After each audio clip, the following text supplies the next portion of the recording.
Kalau Anda ketemu dengan orang yang dia bilang dengkul saya sakit, sendi-sendi saya sakit, gak usah minum obat. Solusinya apa? Solusinya ini. Padahal solusinya sederhana sekali. Atau obatnya, atau bagaimana cara kita mengatasi.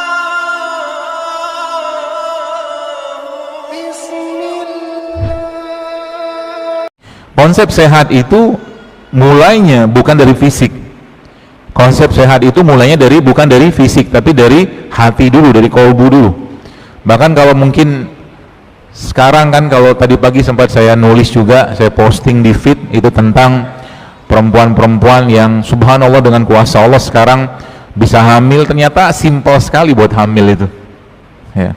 Yang selama ini mereka begitu luar biasanya mencari program hamil sana sini, bahkan ada yang pakai bayi tabung segala macam dengan biaya puluhan juga, bahkan ratusan juta. Padahal solusinya sederhana sekali. Bahkan wanita-wanita sekarang yang mungkin kita lihat banyak sekali PCO ya, polycystic ovary syndrome itu atau endometrium, sebenarnya balik-baliknya kemana? Ternyata balik-baliknya adalah peningkatan kortisol atau hormon-hormon cemas yang muncul karena penyakitnya tadi, akhirnya menyebabkan gangguan metabolisme hormon di badannya. Hanya itu saja ya. Jadi kalau ditanya berarti obatnya PCO itu apa, atau obatnya, atau bagaimana cara kita mengatasi PCO itu, jawabannya dua ya. Yang pertama, datang ke kajian. Ada hubungannya? Ada. Karena masalah PCO itu ya, salah satu yang masalah perempuan yang sekarang ya, adalah masalahnya karena kecemasan. Cemas mikir penyakitnya, cemas mikir. Kalau udah cemas maka jawabannya apa? Agama jadi solusinya. Itu sebabnya sering saya sampaikan bahwa dalam Islam itu, Bapak sekalian, kunci sehat itu asal muasalnya bukan dari fisik ya. Kunci sehat itu letaknya asalnya ada pada kolbunya dulu ya. Kolbu itu obatnya apa? Agama ya. Kolbu itu obatnya apa? Semua syariat yang Allah perintahkan kepada kita itu adalah makanannya kolbu. Sholatnya kita ini makanannya kolbu, makanannya iman ya. Sedekah kita, haji kita, puasa kita, zakat kita, umroh kita, semua itu makanannya iman kita. Jadi sekarang masalahnya apa? Masalahnya imannya nggak banyak dikasih makan ya. Kolbunya, hatinya tidak banyak dikasih nutrisi atau gizi ya. Akhirnya apa? Kolbunya tidak menjadi raja, kata Nabi. Nabi mengatakan, iza sholat jasadu kulluhu, iza fasadat fasad jasadu kulluhu, kata Nabi, bahwa dalam tubuh kita itu, manusia itu ada segumpal daging. Dia itu rajanya, raja dari raganya kita. Dan kolbu itu ada penyakitnya. Kolbu itu ada penyakitnya secara umum ya, ada dua, kalau nggak syubhat, syahwat. Jadi kayak orang penyakit berbagai macam penyakit itu, kalau nggak syubhat ya syahwat. Itu dulu konsepnya. Jadi kalau kita memahami ini berusaha, maka sebenarnya benerin dulu hatinya, baru bicara fisiknya. Sebab makan sehat sekalipun tidak akan bermakna, tidak akan bermanfaat kalau kolbunya nggak sehat ya. Kalau kolbunya nggak sehat, bagaimana cara menyehatkan kolbu? Kita lihat sebenarnya dari semua syariat Islam itu, dari mulai syahadat, kemudian sholat, haji, zakat, puasa ya, semua itu menyehatkan ya. Menyehatkan, yang disehatkan siapa? Kolbunya sebenarnya.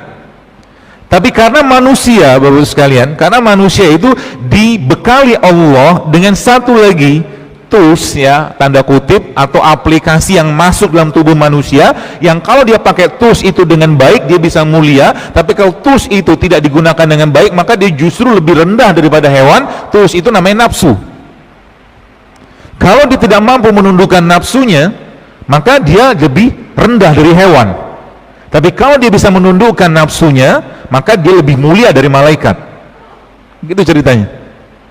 Kita pengen kolbu itu kan pengennya yang senang-senang, yang nyaman-nyaman, yang damai-damai, yang tenang-tenang aja. Kita semua kalau diberi pilihan pengen hidup atau pengen mati, secara nafsu manusia pengennya hidup terus. Tapi tidak bisa begitu. Allah sudah takdirkan yang namanya manusia itu pasti akan mati. Kullu nafsin za'iqatul maut, kata Allah. Pasti mati, kata Allah. Maka ketika ada sesuatu yang mengganggu ketidaknyamanan atau mengganggu kenyamanan kolbu, maka kembalikan semua kepada agama. Maunya hidup terus, tapi ketika mati, innalillahi wa inna ilaihi raji'un. Maunya damai terus, tapi tiba-tiba pengen marah, Nabi mengatakan, la taghdab, jangan marah. Maunya kita hidup senang-senang terus, tapi nggak bisa, pasti ada ujian. Allah sampaikan dalam Al-Quran, apakah kau merasa kau mengatakan kau beriman tapi tidak diuji? Kata Allah begitu.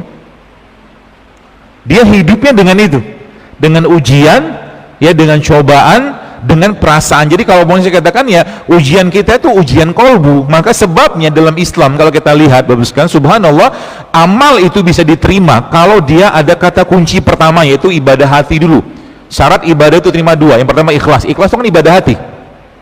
Yang kedua dia mengikuti Nabi, contoh Nabi. Maka ujiannya kita justru malah di kolbu tadi, ya, di hatinya tadi. Ujian perasaan mungkin kalau kita bilang, gak enak, gak nyaman, tapi terima, ya. Bahkan para sahabat zaman dulu tuh kalau ketika mereka tidak mendapatkan ujian, mereka kadang-kadang tuh mikir, kok nggak dapat ujian ya, karena itu bagian dari pendidikan kolbunya mereka, ya. Nah, nanti kita akan lihat bagaimana penyakit fisik zaman sekarang sebenarnya mulanya dari situ. Jadi miskin gizi kolbu, ya, miskin gizinya kolbu, atau kolbunya atau iman itu nggak banyak dapat nutrisi, kajian jarang, bangun malam jarang, ya, sholat sering terlambat, sholat rawatib kadang-kadang lewat, yang ngaji kadang-kadang lewat, nggak dapat nutrisinya, ya. Karena tadi saya katakan tadi, semua syariat Islam itu menyehatkan, ya. Kalau kita bilang puncaknya apa? Puncaknya kan kalau rukun Islam kan adalah haji. Haji itu sehat nggak? Sangat sehat. Maka di haji pun diatur sama Allah. Kalau kita lihat dalam surat Al-Baqarah, Allah bilang apa? Wala rafasa wala fusuk wala jidala fil hajj, kata Allah. Waktu haji itu jangan rafats, jangan fusuk, kata Allah. Rafats atau fusuk itu kan bagian dari nafsunya manusia, pengen ngomong jelek, pengen ngomong jorok, pengen ngomong kotor, ditahan waktu haji. Maka haji itu sebenarnya dia ibadah hati juga. Ya, ibadah hati maksudnya ibadah dalam rangka pemurnian kolbunya anak-anak Adam. Ibadah fisik mah udah jelas, capek, ya, seperti itu, ya. Maka kata kuncinya apa? Semua penyakit fisik itu, Bapak Ibu sekalian, mulainya, asalnya pasti ada pada masalah kolbunya dulu. Itu kata kuncinya. Obatnya apa? Benerin kolbunya. Kolbu dibenerin dengan apa? Berbuat kebaikan. Gizinya kolbu itu kebaikan. Contoh mungkin biasanya sedekahnya 5.000, naikin jadi 100.000. Biasa sholat rawatibnya lewat, jangan pernah lewat lagi dalam satu hari, ya.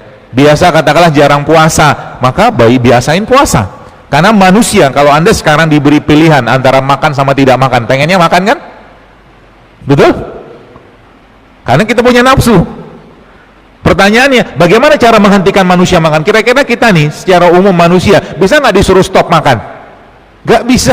Maunya makan terus. Makanya gemuk-gemuk sekarang. Ya kan? Gemuk itu karena apa? Banyak makan. Apalagi nggak punya analisa yang lain kecuali makan. Nabi SAW sampaikan di akhir zaman, kata Nabi SAW, aku melihat di kalangan umatku banyak dari mereka yang gemuk. Ya, semoga tersinggung. Ya. Nanti ada caranya, saya ajarin caranya. Karena waktu kita nggak banyak, saya kasih tips-tipsnya aja. Ya, jadi nggak usah ikut program diet. Ya, cara mengurangi gemuk gimana? Jangan banyak makan. Ya kan? Nanti lihat. Maka Al-Quran memberikan pedoman kepada kita, Bapak sekalian. Pedomannya apa? Kalau mau makan, pikir-pikir dulu yang dimakan ini sehat atau enggak. Kalau enggak sehat, jangan makan. Kan gitu konsepnya. Sekarang kita udah tahu belum makanan sehat sama enggak sehat? Tahu? Hayo. Ini pertanyaan yang sulit. Sekarang saya tanya, kira-kira nasi goreng itu sehat nggak? Bukan enak, saya tanya sehat atau enggak. Jangan pakai puter-puter divert gitu kan, nggak bisa. Sehat nggak? Enggak. Yakin? Kenapa dimakan? enak itu nafsu. Sudah tahu nggak enak, sudah tahu nggak sehat, dimakan juga berarti nafsu. Kan gitu. Maka kalau nafsu dikerjakan terus menerus, maka dia tidak lagi bisa menjadi dia tidak bisa lagi dikontrol gitu kan. Nah, supaya manusia itu Bapak Ibu sekalian gak banyak makan, maka Allah suruh dia stop makan. Kan gitu. Disuruh stop makan sama Allah. Namanya puasa Ramadan. Ya, dan puasa Ramadan itu luar biasa. Ya, kenapa luar biasa? Karena memang manusia itu secara umum manusia itu memiliki proses bunuh diri sel secara terprogram, namanya apoptosis. Ya. Waktunya 11 sampai 14 hari apoptosis itu. Nggak usah dilihat di depan, nggak paham juga itu. Itu urusannya dokter. Dengar sini aja lah. Bahasa Anda kan bahasa mekanik, sini bahasanya medis. Nggak nyambung. Ya. Apoptosis itu adalah bunuh diri terprogramnya sel. Oke? Nah, ketika kita lihat ternyata secara sains, ternyata waktu apoptosis itu secara normal itu di 11 sampai 14 hari.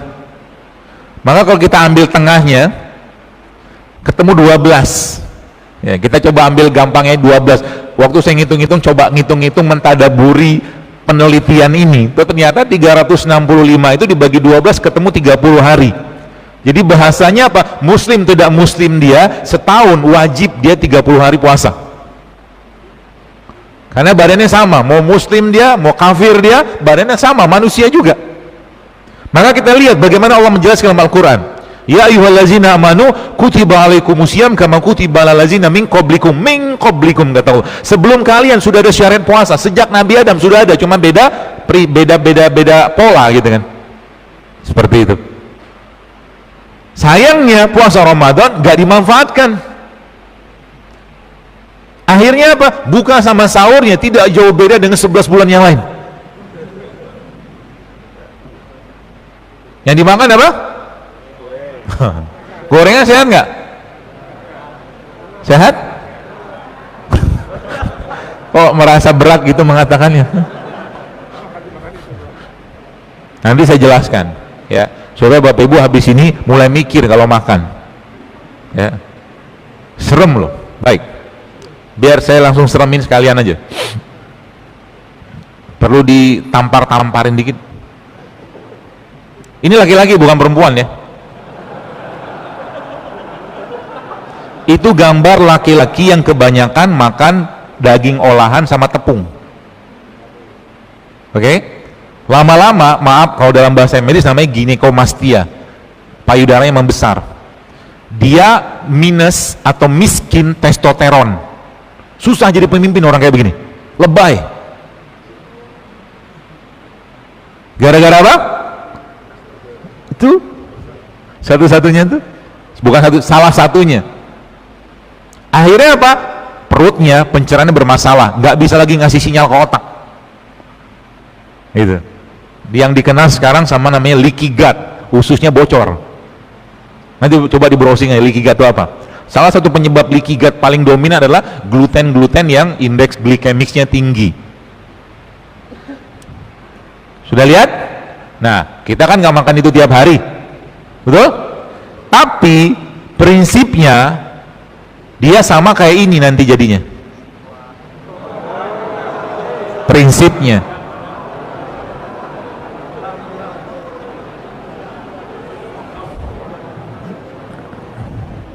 Nanti lama-lama kayak begini juga. Kenapa lama-lama kayak begini? Sama, karena dia trans fat, lemak. Ceritanya begitu. Jadi waktu saya sempat ngobrol dengan seorang guru saya juga, sebenarnya kalau kita bicara tadi tentang si burger tadi itu, sama ini kurang lebih sama. Cuman masalahnya apa di beliau ini? Dari zaman dulu orang suku yang ini makan ini juga kan? Nggak ada masalah. Tapi kenapa zaman sekarang jadi masalah? Karena orang zaman dulu habis makan ini, beliau pergi betani, beladang, nyangkul. Betul? Kita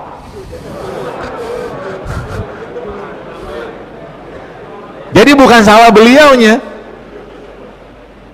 paham ya? Akhirnya apa? Perutnya bermasalah. Kalau sudah perut bermasalah, maka hampir semua sistem bermasalah. Karena 80% imunitas kita dibuatnya di pencernaan. 80% harus sekalian. Ya, makanya sebenarnya jadi kalau ada orang bilang I'm man with big bone gitu kan. Keliru total, tulang kita tuh nggak bakal bisa gede. Yang gede apanya? Lemaknya. Pertanyaannya, saya tanya kepada bapak sekalian, teman-teman sini, kira-kira Anda tiap hari makan jeroan nggak? Oh tentu tidak, nggak sehat, kan gitu kan? Tapi pertanyaannya, Anda tiap hari makan gula nggak? Gula dan segala bentuknya, terutama gula-gula yang jenisnya gula sederhana. Sebelum kita bahas apa gulanya, sekarang saya jelaskan dulu. Gula itu kalau nggak dipakai di badan, dia diubah, ditransform jadi glikogen namanya. Glikogen kalau nggak dipakai diubah jadi lemak, terutama gula yang jenisnya gula sederhana. Ada beberapa jenis gula sederhana. Yang pertama tepung. Yang pertama itu tepung itu sekalian merupakan satu jenis gula sederhana. Yang kedua nasi putih. Yang ketiga gula pasirnya. Jadi gula kalau nggak dipakai jadi apa? Ujung-ujungnya apa? Lemak.